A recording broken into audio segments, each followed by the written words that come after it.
Hey, welcome to Real-Time Workflows. I'm MX Bell. I worked on Deadpool and Wolverine, Jurassic World Fallen Kingdom, 1917, Hobbs and Shaw, Wheel of Time, Little Mermaid, No Time to Die, tons more. What you're going to get in the channel are my pro tips and how I use Unreal Engine to make films. So let's get started. Let's make some stuff. See you down the road. Hey, MX Bell here. Welcome back to Real-Time Workflows. I am releasing my VisTools today. So VisTools are some Techvis tools that I've had made. I didn't make them, this is beyond my capabilities, but I had them made because I needed some, and they are a work in progress. I think we'll continue to develop them, but for now I think we might as well just let you guys use them if you need them, and I'm putting them into my starter pack. So you get the starter pack by going and signing up to the mailing list below. If you've already signed up to the mailing list, you've already had the link to download it, so that same link will work and be updated and include these Techvis tools. So let's jump over it and I'll just give you a quick rundown of what's in them. There's some documentation that you'll get a link to as well. So I'm just going to give you a quick kind of rough talk through what's there. Here's one scene I set up. I've recorded in the vehicle demo. I just recorded this bit of car action screeching to a halt in front of this guy. Basically what the Techvis tools do. There's two main Techvis tools. One measures speed, as you can see on the car, and one measures distance. Those are the two main ones. And if we go to our, we'll find them in here, look. So BP measure and BP speed. So BP measure, in the measure tool, if you just go down, we set the parent actor and the target actor. You also need to parent it under the actual actor as well. Just setting it here doesn't just do it, you need to do both. As you'll see in the outliner, it's parented to the car. We set the target actor by clicking on him. I'm going to go through all this in a second as well. We've got offsets to change where it's pointing at on each one. As you can see there, we point it at a camera, so that's this camera. This is our shot camera, or it would be if we were doing a witness camera, which we would do if this was our shot. So there's our shot of this car screeching up. Then we would probably have to do Techvis. We'd probably have a camera here that's a Techvis camera, which shows the kind of a diagram layout of it all. And so we'd point the text at that camera. But given that I've only got one camera, I've pointed it at that as well. Inner offset does this gap between the basically where the text sits. The outer offset does this gap here, so it's effectively an offset to right to the edge of the where it's pointing. Line thickness speaks for itself. Text size, ditto. Vertical offset. There's a color. Show on burning. The burnings are experimental, so they're not quite finished. You can use that if you want. I'll show you how to do it. So that's the measure tool. On the speedo tool, basically the same stuff, so parent actor and parent it as well. The measurement type you can change from imperial, you can do this on all of them, to metric, or you can have both if you just wanted to cover all your bases. If you're working on a team that's got Americans and Brits in there, you probably just use both. Again, set the camera actor, text location offset, vertical offset, set the color, you can click show on burning, and all the rest of the stuff. And yeah, so let's jump over to the sample scene that comes with the Techvis tools, and we will look at how to set it up from scratch. Okay, so we've got here our starter pack that I released a few weeks ago, and there's a sample shot that sits in with it. It's not the best scene to be doing a sample for Techvis, but it seems like the easiest thing to do, just to put out there and explain how everything works. Okay.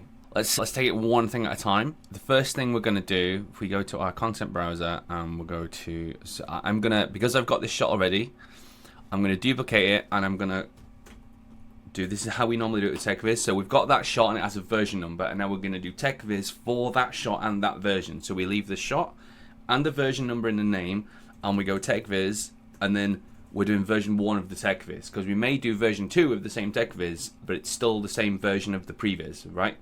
So it's important to keep that naming convention valid. So now we've got a duplicate of our scene and we're going to work in that. If we go to our content browser, we can come down to VisTools, and this is where you'll find the stuff. The first thing you want really is this BP VisTools, and we're going to put that into our level. And then inside VisTools, you'll find that we've got a few things in here. Our timecode level is going to be our previs. It could also be the same Techvis file, okay? That's for the HUD. And we'll get to the HUD is experimental, like I said. That's going to make it work to the best that it works right now. It will get better, but for now, it's what it is. We also have to put in the name of our camera, which is usually, for me, is always a camera actor. Now that's because of some of the stuff the HUD's doing. It needs to be past the text string of the camera, and that's the only way it could work. So that's that. And camera speed measurement, that is the speed of the camera will read out in the HUD when we come to render, if we want it to. And if we want it to, that's when we're going to put this field in here, and we're going to set the camera speed measurement here. We'll get to the HUD in a little while. Right, so first things first, what we're going to do is we'll put a speedo on him. Now look, he's not traveling fast enough for the speedo to really recognize it. Maybe in a future version, we'll make it so you can do it in, so it is, the options are miles per hour or kilometers per hour. Maybe we need to do a kind of meters per second as well, I don't know. So that's something that I'm aware that we might need to add to a future version. For now, he's going to be going effectively 0 miles per hour in terms of the readout. We're going to go back to our VisTools, and the easiest way to add these things is to use these buttons. So we're going to add speedo. Now the speedo turns up in the world. We can zero it out if we want. He's at the origin anyway, and so it's onto the origin. We want to parent it to the character that's going on. So if we grab the speedometer and just scroll down to find Adam, there he is. So we'll pop it on Adam, and I pop it on his hips. Okay, and then we want to zero these out again, and now we'll see that it's attached to his hips. Okay, so when we scroll through it moves with him.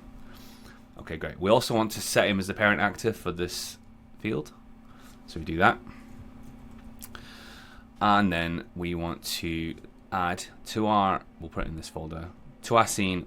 So in order for the Techvis tools to work, it has to tick, and Sequencer doesn't do it because the game's not running. So if we go Subsequence track, and what we're going to do is we're going to add our Subsequence update VisTools, and we'll right click on this and go properties and can loop. Okay, and then we can just drag it out to the length of our thing. Okay, and so if we go to speedo now, we need to set our camera. So we grab the picker and pick the camera. Okay, now we can see that the speedo's turned up. If we just give it a scrub, it'll go to the top up there. Now it's parented to his hip, so it's going to wobble a little bit, but that's fine. If you had a camera that was moving on the spot, and a character that was moving on the spot, or an object moving on the spot, you might parent it to the root, because the root's the thing that's doing the moving, and it will stay nice and still, but it's not a problem. So our other options here are location offsets, so we can see here, we do any of that. Okay, and we also have vertical offset to make it just go straight up and down, and we can change the text color, and we can hit show on burn-in. Again, disclaimer, the burn-ins are experimental. And that's the speedo. Alright, so next let's measure the distance between the camera and the character. Okay, so to do that, let's go back to our VisTools. So if we go BP, VisTools, and we can add a measure tool. Here it is. I would tend to parent it to the character because you can set a node to parent it to, which is important. So I would parent this to him and make the camera the target, as opposed to the other way around, and I'll show you what I mean by that. So again, we're going to grab this and bring it down and drop it under Adam and set it to his hips, and we'll zero these out. Incidentally, I'm also, when I set these in, I keyframe these settings, so when we pick them, I've just had it a couple of times when Unreal kind of forgets what we've done, and it's not just with these tools, it's some things I like to keyframe things and make sure it's set in the sequencer. That's what we're doing. So in measure tools, again, we're going to pick parent actor, which is of course Adam, and our tag actor is the camera, and our camera actor is the camera. So we can see we've already got this. Now it's quite a short distance, this, and it's built for longer distances, but that's fine, we can fix it. We might also set it to a different color, because obviously we've got a red already, so let's set it to blue. Okay, so how do we make this look some good? The reason it looks like this is the inner offsets and outer offsets are not set for this level of distance, right? So we just need to set those up, so be a bit more like that, right? So you can just slide those along inner and offset. So line thickness can go down a little bit probably, and if we were looking at this through our camera, obviously that's square in the middle of the camera, right? So what we might do is just go target offset and bring it down in Z so that it comes below our lens. Bear in mind, we'll probably be looking at this from a witness camera again, but just so that it shows up in here, that'll work. So text vertical offset, let's bring it up so that we see it actually in the camera. and we probably want to bring it down a bit so it's not too obstructive. And we can change the arrow ties if we want to. I don't think we need to in this version. And that's that. And then again, we can show and burn if we want. And now, so in our camera view, we can see the distance from the camera and the speed of the character all in the camera view. So that's that. Now let's say we wanted to specify what to what. If we went to add a post-process material, what we're going to do is add, we've got one already, and we're going to add custom, I'm going to add post-process material, and we're going to, okay, so I've got this set already because I already did it once. We're going to set this to MI highlight, which comes in the Techvis tools materials. And what this is going to do is going to give you, let's see, so 3 options to set colors, okay, that you want to highlight an object to do. This is object highlighting for the HUD, but it'll work anywhere. And so when we pick a character, we go custom depth, we apply custom depth, and now he has an outline, as you can see, and it's red. Now we can set that to 1 and it's blue, and we can set it to 2 and it's green. And again, we set those by changing them in here. So if I change this green one to be, I don't know, purple, pink, whatever, it changes to be pink. All right. So that's how that works. So it also comes with a HUD. And when we go to cinematics, I move your render queue. So we're going to add our Techvis shot to here. It comes with this pendant. You can change that if it's not convenient for you, the name of it. But basically, I've just got this to, we go on burn-in. We've got this, we include this burn-in, which is a modified version of the included burn-in. Again, if you don't know what a burn-in is, I'll be doing a dedicated video to burn-ins, but effectively it's data that's burnt into the screen.